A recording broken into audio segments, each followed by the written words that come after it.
All right, good Monday morning. It definitely feels like a Monday morning, doesn't it? I'm First Alert Meteorologist alongside with the Chief Meteorologist. Eric Garlick, Al Conklin with you here. Hope you had a good weekend. We had to deal with that storm system on Saturday, which you covered on WBTV News. It cleared out pretty nicely yesterday.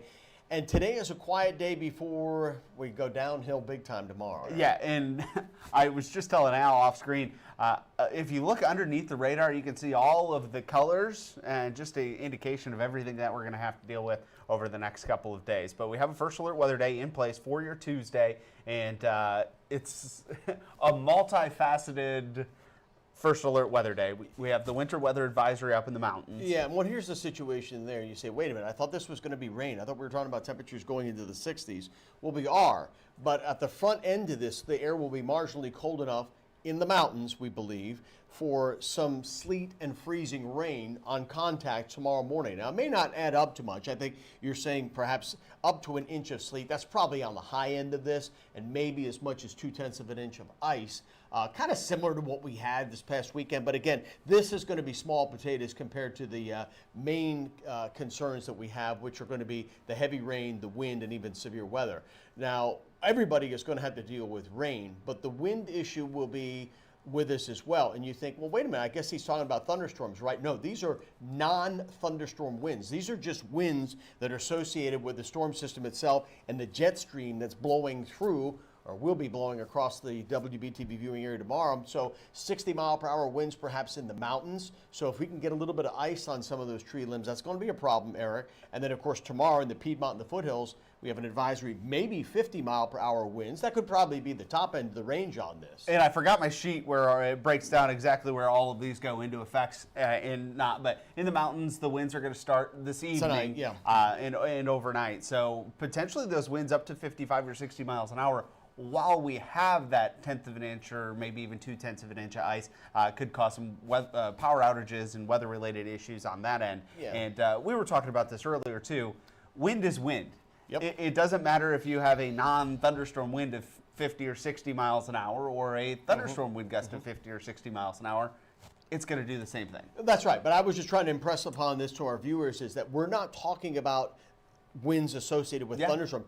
Regardless if you get a thunderstorm or not, say in Catawba or Burke or Alexander or Cleveland, you're going to have strong winds tomorrow. Yep. The greater risk for severe thunderstorms are going to be to the east of us. Now, this is kind of an interesting graphic that you have right here. Now, this is the current flood watch. And it really doesn't involve any part of the WBTV viewing area. However, we have viewers we know out in Polk and Rutherford counties. However, I expect that this is going to be expanded in a big way because I think we're all getting into big rain tomorrow. Yeah, I think if nothing else, probably Cleveland, Lincoln, Catawba, Iredell, Alexander, Burke, Caldwell, Avery, Watauga, Ash. I would not be at all surprised if Mecklenburg is in this as well, simply because, again, you got a lot of asphalt. You got to think back now. Eric and I have been looking at this data. The day before Thanksgiving, we wound up with over 2 inches of rain, and every week since that, we've had at least an inch, and in most instances, 2 inches of rain. So that's 6 weeks in a row now where we've had good sizable rainstorms. The ground is saturated. It's not going to take much to get localized flooding tomorrow, and I think that's really, I think you could almost check that off. The heavy rain is for everybody. Localized flooding is going to be a big issue when you're talking about 2 to 3 inches of rain. I don't think there's anybody that doesn't wind up with at least an inch of rain, and most of us are going to wind up with at least 2 inches of rain out of this. In some spots, maybe more than that. So again, we had over an inch of rain Saturday alone. We've had about 10 inches of rain since November 21st. Yep. The day or so before Thanksgiving. That's right. So it's ground's wet. Ground's wet.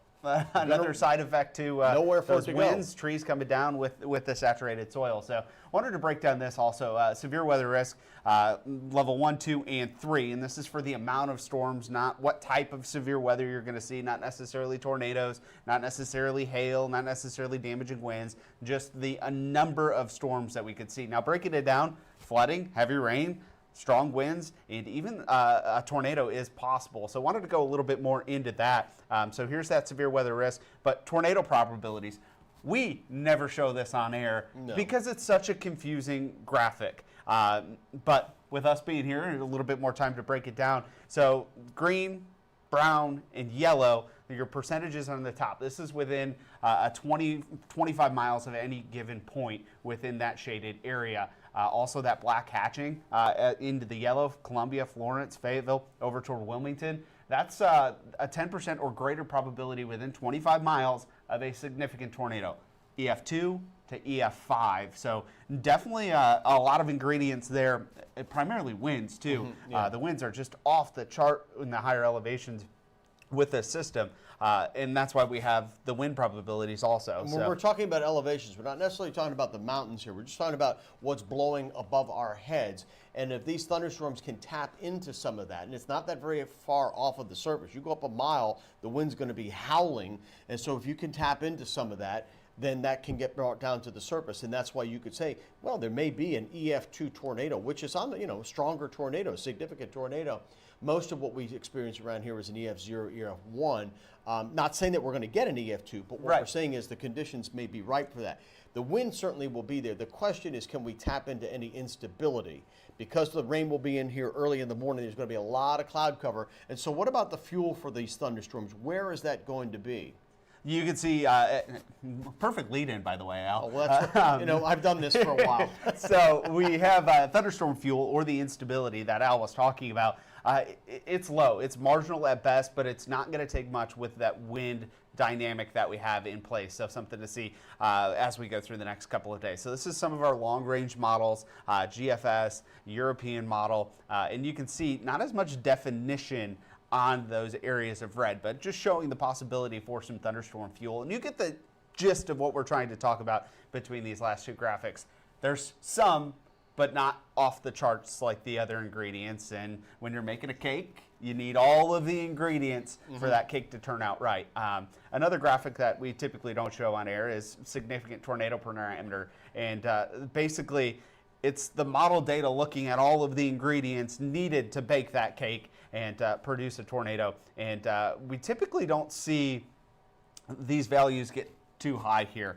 So these grays and yellows showing the possibility for some of those tornadoes, and that's why the Storm Prediction Center has highlighted that hatched area at significant tornadoes, and that is the European look at the significant tornado parameter. Wanted to go a little bit higher resolution data. We'll start with the fuel. This is the graph, the in-house model. In-house model. Yep. Yeah. So showing some more fuel. So again, here's the thing: if you're anywhere south and east of, there could be thunderstorms anywhere really outside of the mountains tomorrow.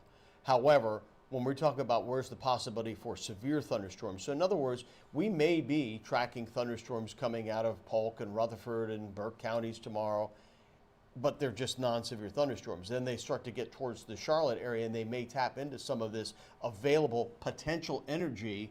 And so they go south and east of I-85, where we will have warmer air to start with. We're not going to be talking about any ice or snow. And so if it can tap into some of that, because the wind is so strong aloft, it's not going to take much to spin some of this down. And so there's the possibility. And again, that's mainly going to be south and east of Charlotte, but there could be thunderstorms in a lot of areas tomorrow. It's just where do we think there could be severe thunderstorms, and really where is the outlook for tornadoes? Yep, and that's we'll show that graphic next, but look at how bright those colors are as you head down toward Wilmington, Florence. We're a little bit better chance of seeing that severe weather and that tornado the coastal threat. plain, right. Yep. So going to be dealing with that, but let's talk about Futurecast. You can see that kind of whizzing by, but as we take a look at Futurecast here for the HRRR, I have this stopped. Starting to see some of that moderate to heavy rainfall working in as we head in. But one thing I'm going to say, it started with pink shading over the mountains. So that's what we're talking about. There's marginally cold enough air that we're going to get at least a couple of hours potentially of icing. And then as we go deeper into the morning, everybody is into plain rain, but it could be heavy. In fact, it will be heavy. And warming up in a big way. We're going to be in the upper 50s, low 60s, even upper 60s for some of us. And we think this is kind of the bullseye time for best chances of severe weather in early afternoon hours as that line moves through. And maybe some mountain snow once again on the backside of this. So this is a significant tornado parameter for the HRRR that I just showed you. You can see those darker. It's a different model. Yep. Those darker colors coming our way. Augusta, Columbia, Florence, Myrtle Beach, showing those oranges and even reds starting to pop up on that significant tornado parameter. And that is where the best ingredients and most ingredients are going to come together. And that is why we're looking at the possibility for some tornadoes in those areas. Some of those EF2 or or stronger. But as far as timeline goes, again, this kind of lines up with that 1, 2, 3 o'clock time frame for the I-85 corridor, and then pushing off to the right. So kind of summing all of this up, we're going to be dealing with the potential for strong thunderstorms, potentially some severe weather, and Al, as you mentioned, that rainfall, 1 to 3 inches of rain on top of what we already had. Yeah, so to me, that's the biggest concern right now. That coupled with the gusty winds, the strong winds that'll be with us, whether you get a thunderstorm or not, I think there will be power outages, trees coming down and that sort of thing. And then on top of that, we do throw in that element that if, again, we can tap into some of this wind and get a little unstable to take some of that energy aloft and bring it down to the surface, it's entirely possible we could get some severe thunderstorms as well. Again, the best chance for that would be basically along and south and east of I-85.